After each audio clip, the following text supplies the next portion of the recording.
Good evening, everybody. Welcome to another episode of Coffee with Friends, where we're going to talk about this wonderful book that I co authored with Rosanna. As a reminder, before we begin, the guests on our live streams reflect a diverse set of values, morals, and ethics that may not reflect the morals, values, and ethics of the Misfit Amish. Coffee with Friends may also discuss trauma of all sorts to include all types of abuse. Viewers and listeners may find it unsettling and triggering. If this live stream causes you distress, please cease listening until you're able to listen again. You may also seek support from your trusted folks and qualified mental health professionals. With that being said, please welcome Rosanna to the show. Oh, good evening. Hi, how are you? Well, What's happening in your part of the world? we didn't have snow today. We did. Couple of inches. A couple of inches. Yep, like all good Mennonites and Amish, we had to talk about the weather. Well, we got to start out properly by talking about the weather. And did you go to church today? I did not, but did you? No. I've been on an in-between Sunday for 21 years, so I just want everybody to know. I'm on my, like, what? Third? Oh, no, it's about my fifth. Zip. Well, I mean, we do what we must, right? Yep. Oh, I should probably explain do you know what an in-between Sunday is? Yeah. It's a Sunday you don't have church because the Mennonites are in the bill. No, that's right. That's the old order Mennonites. They have an in-between Sunday where a different Mennonite group hops into their church. Oh, well. So they trade off and on. Oh, that's what Well, your definition of in-between Sunday is? yeah. See, No. like the Hornies might have the church one Sunday, and a Groffdale conference might have it the next. See, we didn't. That's not what that was. Like we would have, like, in a settlement, you would have like this different church districts, and then within, like, the old order Amish churches that I lived in, and all of the Amish churches I lived in, like, we would have church every other Sunday. I know that there's some newer Amish churches that don't have church every other Sunday, but the Sunday we didn't have church, we called it in between Sunday. Okay. What about like a lot of the times the old orders would go visiting that day? We would go visiting sometimes. Sometimes you would go to somebody else's, like a different church district's church, because, like, it was your relative or it was your friend or whatever, like somebody was there visiting, so you would show up. Well, when you had Friend de Brady Hall, when you had visiting preachers, like, sometimes you would even have church on a Saturday instead. So really? It was like, oh yeah, like sometimes it was even on a Friday. Like my. That sounds traumatizing. It's too much church. But it was only every other week. Like, we didn't go to church. We were like those Jehovah's Witnesses who were out there going to church every Monday, Wednesday, and Friday, and going out in field service. We weren't like that. We didn't do all that. That's a little too much. We know that Jehovah's Witnesses are just wrong. No, that's denigrating to the Mennonites, because they've got prayer meeting Wednesday nights. On Saturdays before communion, they've got council and preparatory services. So, like, you can't shame us Mennonites like that now once. What are you talking about? I wasn't even talking about the Mennonites. I know, but you said every witnesses going to church all the time. The Mennonites are just about as bad now once. Well, I'm just saying, it's not my fault that you took that shoe on as a Mennonite. Clearly. We're not wrong. You are. No, we're not wrong. You are. You don't go to church now. Well, and y'all had church houses? We didn't have no church houses. What is this? What? How do you honor your martyrs appropriately if you have church houses? Well, the martyrs went to church too. One Sunday a year they had to go to the Catholic Church or else get martyred. but they would have their actual services in the cave. So, Right. how do you It's honor because your they were martyrs hiding. We don't have appropriately? to hide from the Catholics nowadays.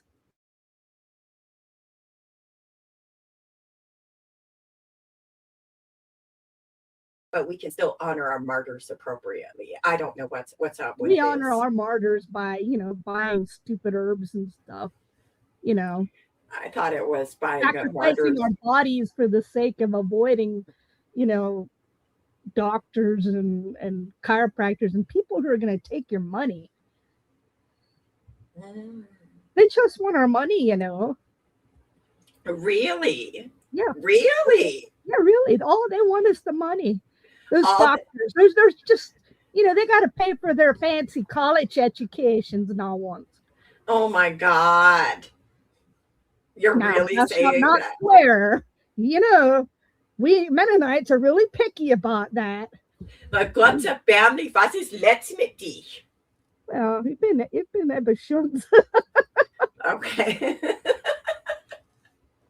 All to right. translate, I said the You said, equivalent of, what's wrong with you? I said God awful. God to family Oh, doesn't translate. Yeah, I feel like it loses value in translation, but yeah, that's it just me. does.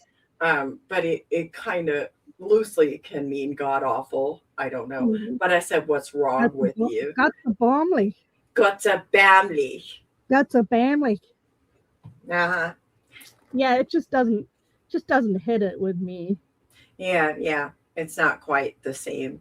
But anyway, so one of the things that I think is really important is for people, I get asked all the time, what's the difference between Amish and Mennonites? Have you ever been asked that question? Yeah. Or somebody would assume that I'm Amish or, Catholic, also nuns. But yeah, I have been asked what's the difference between Amish and Mennonite. So do you think this book answers some of that question? Yeah, it I'm does. not I'm not saying that it answers all of that question. I'm saying it is literally answering some of that question. Yeah. Because part of what people need to understand is that there are many different flavors of both Mennonites and Amish people, Mhm. and they have varying practices and different cultural norms depending on what type or what flavor you are. So, Mhm. with that being said, this is specifically about your experience and my experience, and just kind of like talking about the things that we Mhm. wanted to talk about, wouldn't you say? Yeah. I talk a lot about growing up Eastern, and I talk a little bit about like my dad's background, which would be old order Mennonite, horse and buggy, Stauffer Mennonite. However, I don't talk a lot about the other kinds of Mennonites because I don't have much experience with them. And so, yeah, my perspective is only of a segment of Mennonites. Mm-hmm. However, you probably have more experience with different groups of Amish than I do Mennonites. Different groups of Mennonites. Well, I mean, I did live in 5 different flavors of Amish Mm-hmm. communities. And Yeah, I only lived in. Well, actually, I went to like three different Mennonite churches. oh, Rosanna, your accent is the thickest I've ever heard it. Well, she can't tell when I'm putting it on now, can she? Once I am pretty good at it. Well, see, for me, I spend a lot of time trying to fly under the radar so that people can't tell that I have an accent that comes from that because I speak English as a second language. Because I also have people tell me whenever they figure out or they hear me speaking another language, they tell me to go back to my own country. And I'm like, make it make sense because I was born in America, fools. Like, please, can somebody make it make sense? Oh, Mark, dear Mark. Mark says, I love Lifetime movies about the Amish. Well, I invite you to read this book because, we're not wrong. The Mennonites are. Oh That's my no, oh story. no. It's backwards. We're not wrong. You are. No, we're not wrong. You are. You are wrong. Well, I'll So, let you believe your little fantasy. does that help you sleep at night? Yeah. Okay. Your moral superiority helps you sleep at night, but you were just talking about going to church, and you're taking offense. I was saying we weren't like the Jehovah's Witnesses, like I'm Yeah. just saying. Oh my And, God, Mark is over here to give you some crap. Mennonites try to have their cake and eat it too. Oh, shots fired. No wonder I'm so chunky. Well, let me tell you something. I just want everybody to know that in many ways, I think this book is also a continuation of the beef that Amish and Mennonites have had for over 330 years. It's been a long time. We've been beefing. Amish and Mennonites have been beefing for over 330 years, ever since the big split, where we formed definitive groups. And there's definitely specific cultural norms. I think if you read our book, you're going to understand a little tiny bit more about that, in my opinion. But I could be wrong. Isn't it crazy how non-Mennonite, non-Amish people try to tell us how our lives are? Well, like if they see a plain dressed person, like you're Mennonite, but you get called Amish, like this is a stereotype. And it's like nobody recognizes many Mennonites because the Amish are a little bit more countercultural, with their horse and buggies and stuff. However, people don't realize it's the same kind of people that drive horse and buggies are also some types of Mennonites. It varies. There's a lot more than one group of people that drive horse and buggy. And while there's Mennonites that we call like institutional Mennonites, where they have brick and mortar colleges and they have educational institutions and they have all these other things, and I don't know why they're assimilated. Talking about like the institution of behavioral health, I'm just saying, like the Mennonite, there's like an alphabet soup of different types of Anabaptists, because there's also Brethren, there's Hutterites, there's oh my God, I can't even think of the name. Old Brethren, German Brethren, Docker Brethren, yeah, and there's apostolic. Did you know that apostolic Pentecostals are also Anabaptists? No, never heard of. Not the Pentecostal ones. But no, not regular Pentecostals. Apostolic Pentecostals. I'm not aware of a group like that. I have a friend that's apostolic, and they have like a seating section in their church, like an old Mennonite church is. Like the men and women sit separately, but they've got like two groups of men. All the preachers sit up on the what you would call the singing bench or singer's bench. Very similar to the old German Baptist, and all the men wear black suits and white shirts for Sunday. So in a lot of ways, they're very similar to Mennonites, and I found it was quite intriguing. Well, it goes back to show, like, just because somebody is plain doesn't mean they belong to a specific religious group. And I think that's one of the big things that I would really like dominant culture to understand better. Even when you're watching your Lifetime movies about the Amish, dear Mark, I invite you to please purchase this book. It releases tomorrow. You can pre-order it on Kindle today. Okay, like it's out there. Link in the show notes, because Mark, my loved ones have asked me for years to not watch any media generated by Lifetime about Amish people, because I have to stop the show or the movie, and then I have to be like, okay, well, here's the problem with this. And their outfits, like they show these like Little House on the Prairie outfits, and they're not even Amish outfits half the time. Like I have problems. But I digress. I Yeah, think, huh? What? I saw an episode on Bull. If you've ever watched Bull, um, it's Michael Weatherly's show, where in which he pretends to be a lawyer. But anyway, or a psychologist who works with lawyers to help the case turn out in their favor. At any rate, they did a show about Mennonites, and it was so stupid. It was literally so wrong, and every single thing. I just about quit watching.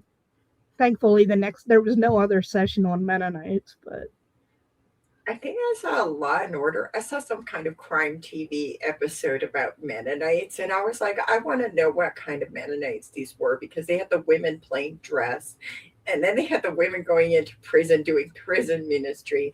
But it was like I'm sorry, hold up, like not if it you just. drive horse and buggy. And then they had like, well, we don't have electricity and we don't have this. And it was like, hold up. Like, I have questions about what flavor of Mennonite are you really trying to represent? And like, it's not that hard to find a Mennonite and literally ask them, okay, what represents a real Lancaster County a Mennonite church of some denomination that we could put on TV? Maybe the Mennonites wouldn't do it, but I would. You pay me enough, I'll edit your scene to make it look appropriate. Sure. Rosanna, are you saying that you'll take the money? Yep, I'll take the money. I'll And I'm take the not money gonna let too. him get by with stupid. Well, okay, rarely you'll see a white horse pulling a buggy, but not two white horses pulling a black buggy with sparkly, shiny paint all over it, and in an inappropriate shape and whatnot. It was so bad. It was so bad, that episode. I'm Now just people gonna are gonna go watch Bull just to see it, but well, so anyways, so when we wrote this book, I think part of what I want to happen, what I would love to see happening, I would love for people to read it and to sit with it because there might be some very uncomfortable truths in it. yeah, And we didn't know how to. I would love for people to just understand that there is a distinctive difference between Amish and Mennonites. While there may be some overlapping cultural norms, as there is with any people group, we're not the same. We're not the same people group. And when you sit there and you tell people that Amish are just disgruntled Mennonites or, some kind of crap like that, you are literally, that's when the fight started. Because I'm sorry. Am I wrong, Rosanna? No, I remember when that conversation happened. I even pitched in, but I'm like, I'm not going to waste my breath with that guy. Yeah. Well, I'm just saying, like, Amish are not Mennonites. Mennonites are not Amish. Plus, like, Right. you also have, for you to get an accurate representation, you'd have to interview every single Amish and Mennonite person to get an accurate representation of each culture. So when you are overgeneralizing, you actually cause harm to people within these groups. And like your identity isn't even Amish. So how does it make you feel when people call you Amish? How did it It's like we're not Amish. We're not at all Amish. I'm not at all Amish, and there's no similarities because nothing is the same. Um yeah, for instance, I didn't grow up speaking Dutch as a first language. If you're Amish, you probably did. I didn't grow up with a horse and buggy, to drive it to church or everywhere I go. I didn't grow up with the Amish dress.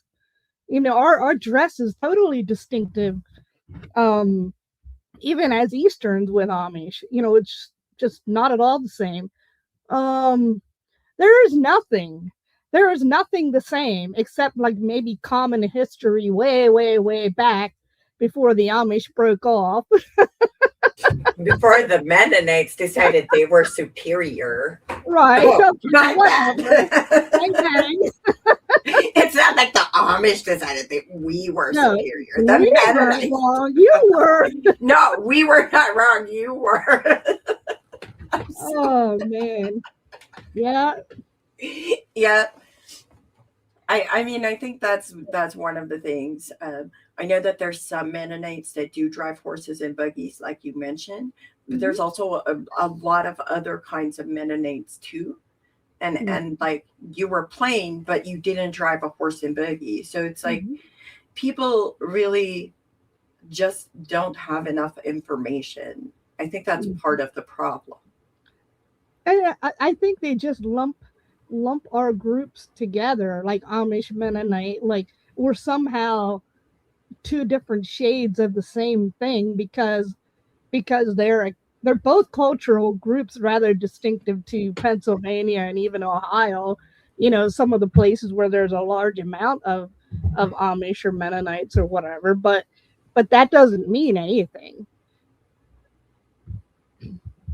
Yeah. And we both have our origins in the Reformation. Yeah. So we both have our origins in the But that's Reformation. how many hundred years ago? 400, 500, 500 at least. Like that's been ongoing for like hundreds of years. Like this Yeah. has been an ongoing thing. And then like we the longer the groups have been separate, um, It's like and calling a Lutheran a Methodist. yeah, It just doesn't equate. Maybe people know more about Lutherans and Methodists than I do, but seriously, it's not like their history doesn't go way back. Well, Lutheran history goes back further than Methodist, but they're not the same thing. I think that's kind of like part of the problem is like there's not a lot of readily available information that's easily accessible and even comprehensible for people who aren't familiar with the cultural norms. So it makes it more difficult for people to understand it. Mm-hmm. I don't know who this is, but they say looking forward to reading the book. Ah, I Yeah. do know who that is. Thank you. I can't wait to hear what you think of this final book. It comes out tomorrow. But I think sometimes people really do fill in blanks when they don't have a they just don't have a good source. Mm-hmm. And so when they're filling in blanks, I think it's really beneficial to instead of filling in just allowing like providing something that's accessible and available for people. For Mm-hmm. me, part of like this activism that I've been doing, um, I literally just cannot count how much I've tried and tried and tried until I'm blue in the face to like just be like, no, like Mennonites are not Amish, Amish are not Mennonites. There's Amish, there's Mennonites, and then there's also a subgroup called Amish Mennonites, and they incorporate theology and culture from both groups. They do. It's a little odd. Yes. And when you understand that, I think sometimes like you understand like maybe if you're coming in contact with people, it might be better to ask people what flavor of plain they are rather than making the assumption. Mm-hmm. I guess that's my thought process here. Because if you ask people rather than making the assumption, now you're approaching with curiosity rather Mm-hmm. than making a judgment, if you will. Right. And So, nobody huh? was going to say, nobody really has a right to make a judgment about a group that they haven't been closely involved with. Mm-hmm. So, what are your hopes for this book? I hope my mom doesn't read it. Oh, tell me why. No, because my mom is still pretty strict and Mennonite, and I'm not sure she'll appreciate it. But I don't know. Maybe I'll give her a copy for Christmas along with my other book, and she can pick of which one she likes. Why do you think she wouldn't appreciate it? Because I write very honestly, and you did too, about some of the bad things our groups tended to do. Such as playing prisons. The sending people who don't conform, or people who you think are are not mentally okay, to counseling centers to get straightened out. But the counseling centers are not manned by real counselors. No real psychologist or Or trained psychiatrist psychiatrist, right? or Whole APNs who right. have prescribing privileges. Like There's it's nothing that's okay about those facilities. It's basically people from groups that are like yours or similar to yours, trying to get you to conform to groupthink, and it does not work. Even if you quote scriptures, it just doesn't work for people who have real issues in their lives. yeah. And then they're run in a very authoritarian way, so Mm. it doesn't work. Well, when you require compliance with conformity to remain a member of the group in good standing, they have to Mhm. resort to some kind of measure. And unfortunately, that is something that should be discussed, and people within that people group really need to address it. Mhm. And I think every time that we talk about it, it places, I hope that it brings a little bit more awareness as to what these centers are, Mhm. how they're being run by people who are unqualified to run them, and Mhm. how much it harms people to be sent to these facilities. Right. I mean, And, you don't think that she would be offended by the wives are not doormats chapter? she's not very much of a doormat. She might agree with me on that one. However, Oh, yeah, but I write about things too, like our my obsession with, or no, not my obsession, my former church's obsession with dress standards, and like my dislike of the bonnet, the cardboard hats situation, stuff like that. She probably wouldn't appreciate. the cardboard hats. You mean the Oh sin yeah, sectors? I mean, it just doesn't work now, once. let me tell you something. All I gotta say is we had like these beautiful things. Never mind. Never mind. We had these beautiful things that were made the right way, not the Mennonite way. They covered our whole ears, okay? All the way. No, I'm I'm sure. sorry. I'm I'm just sure kidding. they were very comfortable. Mm-mm. Wait, I'm gonna call them the sin sifters. They were the sin sifters. I know they sometimes call those white plastic net coverings that Mennonites wear soup strainers, because they had like these little holes in. Oh man. Well, I'm just saying. I'm just saying. So, what about the do we really shun people? Do you think she would be offended by that? Mom? Mm, she's not pro shunning. Not okay, so seriously, they're a church that my dad used to haul horse and buggy people to the store to work at. So he would leave at 5 in the morning, collect all these women or men or whatever, pick them up in the van and take them to the store, drop them off. Well, their church split due to the normal Mennonite things. I'm just kidding, but like one of the things that they split over was they were one group didn't want them to use like bulldozers and heavy equipment when they're building their houses. they're supposed to do things the more appropriate old-fashioned way. I don't know how they build their houses without heavy equipment. However, another thing they split over was the one group wanted to be able to use English in their church service when there were non-English people coming to the church. So they split. And the one group, the old group, shunned the new group.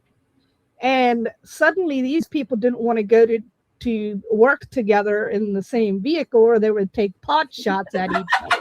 However, the store manager ended up firing a bunch of them for not getting along. So that kind of took care of that. But I remember my parents going like, oh, these people, Oh, are you saying it was a hostile work environment? Apparently there was. I mean, that was really pretty good for non-resistant Mennonites, wouldn't you say? Such wonderful pacifists. Okay. Okay. So, what about like when we write about like some of the things like politics?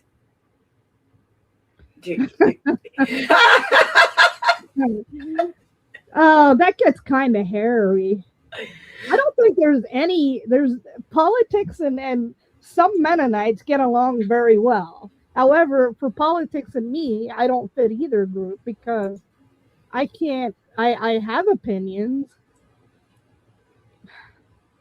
That one's pretty complex. I don't even remember what I wrote. I should pull it up.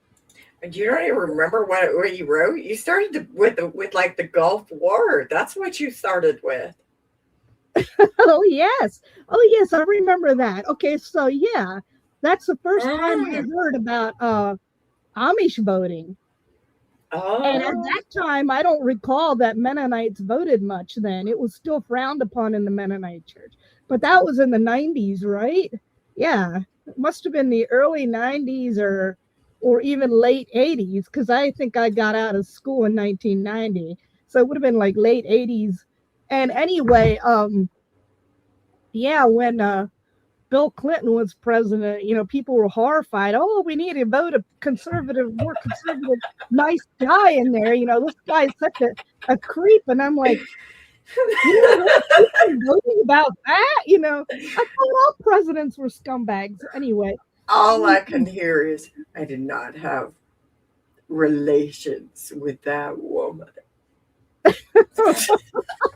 Well, he had issues. That's for sure. I forgot about all that. But yeah. I'm sorry, not sorry. I was still probably pretty conservative Mennonite at the time, so I didn't listen to the radio. Well, I was old order Amish, and I didn't listen to the radio either, except when we got in the vehicle in the van, and the van driver took us somewhere. We would hear it there. So I digress. Like then we would hear it. Like I'm just saying. I didn't listen. I wasn't supposed to listen to the radio, but I did watch my old order Amish mother voting in the 90s. So wow. Yeah, no, we didn't vote. It was taught, that was really sinful in our church, However, now there's a lot more Mennonites vote. Probably not Easterns. I'll guarantee you they don't vote anymore yet. But I'm sure they have opinions and pray for the Lord to do his will. Okay. Okay.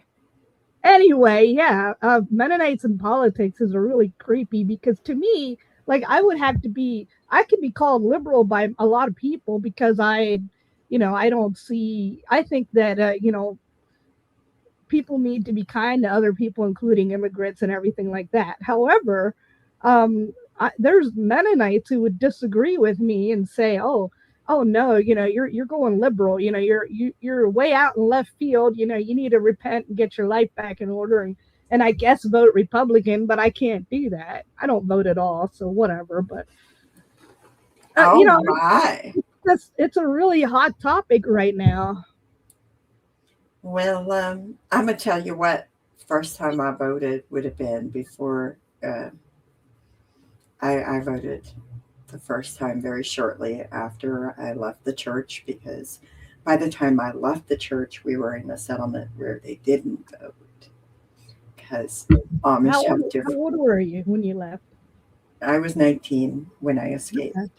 Mm-hmm. I turned 20 a month and 4 days later. Oh, cool. Yeah. So you voted? So I voted, yes. And I will say this. I feel like it's my civic duty to vote. Uh-huh. How Like, much do you think your Amish background with voting had to do with it? well, I mean, you would have always grown up. I had it drummed into me from little on up until I was probably in my 20s, late mid 20s, late 20s that I thought, well, I guess it's okay if some people. No, I was probably in my 30s. I think there's a different mentality in the Amish groups that voted versus the Amish groups that didn't vote and how they viewed elections and stuff. But I also grew up Mhm. hearing stories about how, like during the mid 1900s, there were Amish people, and even the early to the mid 1900s, there were Amish people that served on like school boards and stuff like that. Before Wisconsin versus Yoder, Amish people actually had more engagement with the systems at play, like especially the educational system, because they were like, Yeah. oh no, we want to have like input. And Uh-huh. so it was like, well, it's our right to have that. Yeah. Interesting. Because you know what? I think Mennonites did too. Now that you say before Wisconsin versus Yoder. But see, Uh-huh. the group that I grew up in didn't leave till the regular rest of the more worldly Mennonite till 1950. So I didn't grow up in that kind of setting with a lot of people that grew up in that kind of setting. Gotcha. Well, I think it influenced me more to think that maybe it's okay. Like it might have been easier for me to look at it and say that I have a right as an American to have a vote. Mm-hmm. I have a right as an American to cast a vote in an election. Mm-hmm. We should have written about that in the book.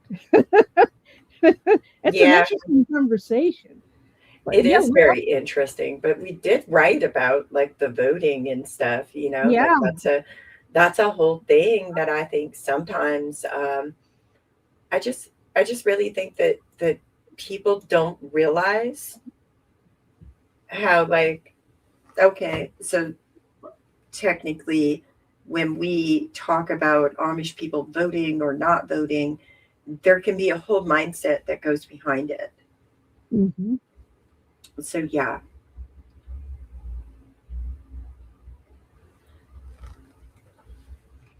And then, do you have any closing thoughts about this book? To me. Yeah, you. Well, I think one of my favorite chapters is a Dirk Willems story. Um, because we hashed that one even before we started writing this book.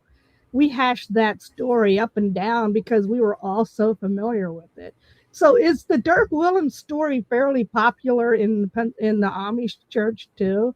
Did you all know about that story, Well, it's in or one was of it the more? pathway readers. I think I Oh, wrote about this. right. Remember, we wrote about this. Like Yeah. it's in one of the pathway readers. It was in our one Mhm. of my school books when I went to school. So I think it depends on the flavor of Amish you are, as with everything, because some Amish don't use pathway readers.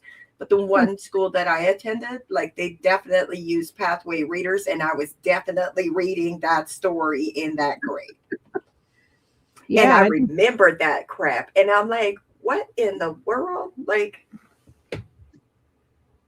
Well, oh, yeah, that kind of teaching, first of all, Dirk Willems for little kids is kind of crazy because the guy was, you're getting a child to read a book about a martyr who got burned at the stake, a person that got burned alive that is screams, his screaming while it hurt, obviously, got his executioner to beg for leniency.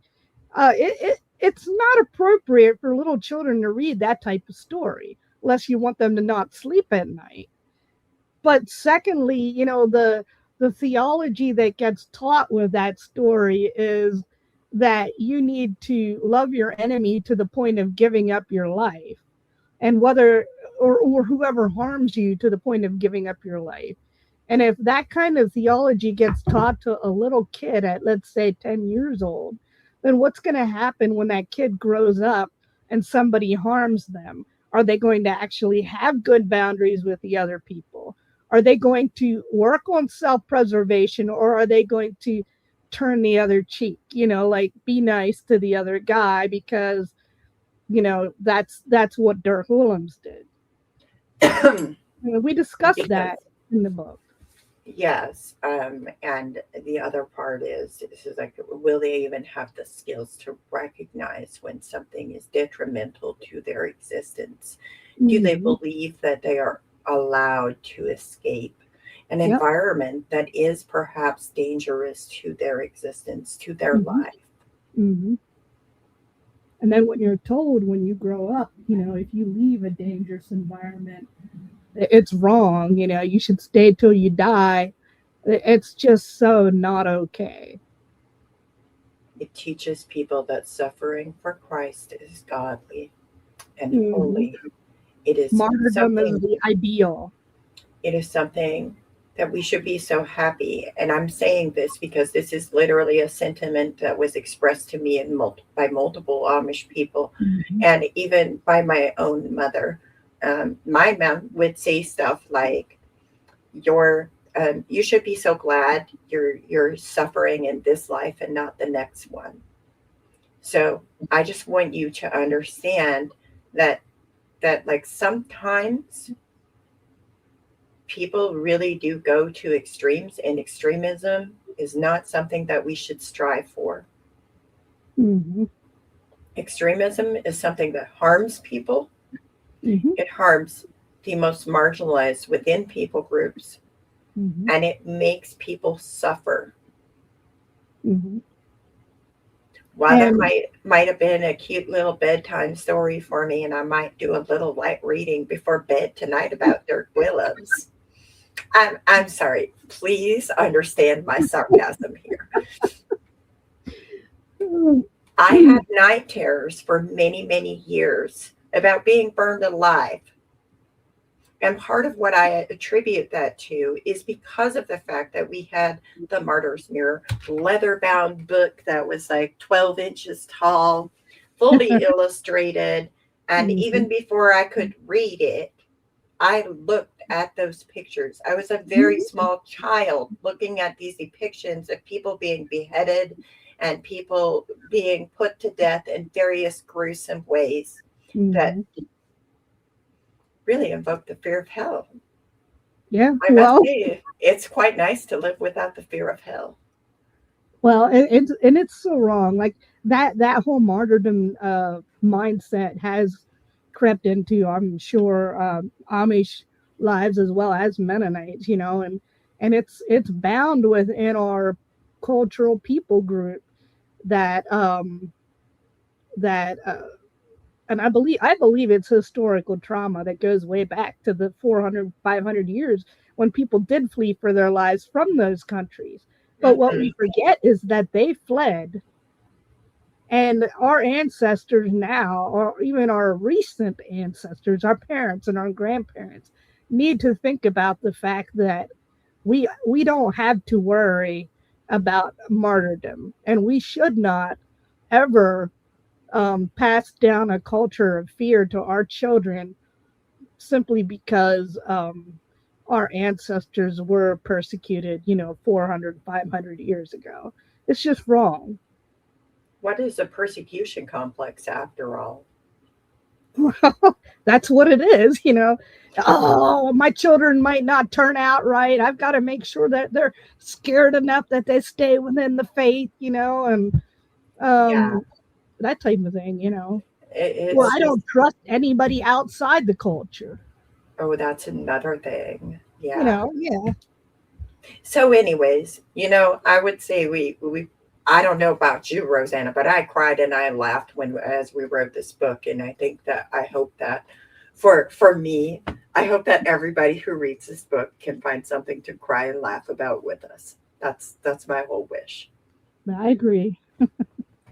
Yeah. Any other parting thoughts? Nope. Ooh, Rebecca says someone needs to study the Martyr's Mirror as a horror genre. Please. That's your next project, Rebecca. No, I actually have another project, not that one. Well, Not I yet. said Rebecca. That can be your project, Rebecca. That's right. Anyways, thank you, Rosanna, for being our guest. Thank you for co-writing this book. Well, thank I you want to for give a letting shout out to Rebecca Moy for writing the introduction to this book. I think it's pretty golden. And I am so interested to see what y'all have to say after you read this book. As always, thank you for listening and engaging with this content, and like, share, comment, subscribe. Thank you to our Patreon subscribers. Reminder, this is produced by the Misfit Amish, and our Patreon supporters. Art used in this production is by MB and BJK. Until next time, live your best lives. Love y'all.